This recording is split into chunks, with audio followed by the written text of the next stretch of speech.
চীন সফরের দ্বিতীয় দিনে বোয়া ফোরামের উদ্বোধনী অধিবেশনে বক্তৃতা রাখেন প্রধান উপদেষ্টা ডক্টর মোহাম্মদ ইউনূস। এতে অংশ নেন লাওসের প্রধানমন্ত্রী, চীনের স্টেট কাউন্সিলের উপপ্রধানমন্ত্রী সহ বিশ্বের বড় ব্যবসায়ী ও রাজনৈতিক নেতারা। এ সময় প্রধান উপদেষ্টা বলেন, জুলাই আগস্টে বাংলাদেশের মানুষের মধ্যে সংস্কারের আকাঙ্ক্ষা তৈরি হয়েছে। প্রস্তাবিত সংস্কার বাস্তবায়ন হলে দেশে মৌলিক পরিবর্তন আসবে বলেও জানান তিনি। Our youth and citizens demonstrated exceptional resolve and strength to redefine the future of Bangladesh.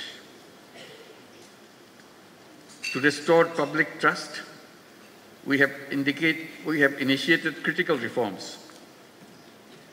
Independent commissions have been launched to reform the electoral system, judiciary, civil administration, law enforcement.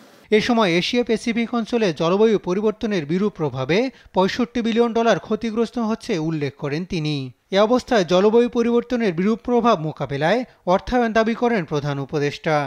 Climate vulnerable countries like Bangladesh are forced to divert resources towards disaster response, limiting investments in productive sectors.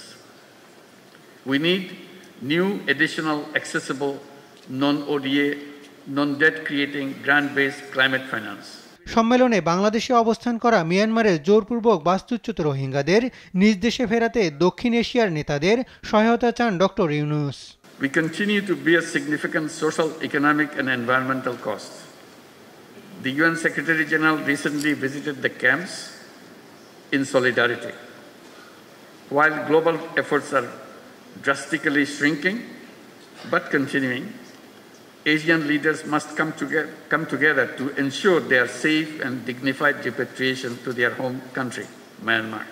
এশিয়ার বহুত্ববাদী সভ্যতা ও সংস্কৃতি আগামীতে সারা বিশ্বে প্রভাব বিস্তার করবে বলেও মন্তব্য করেন প্রধান উপদেষ্টা।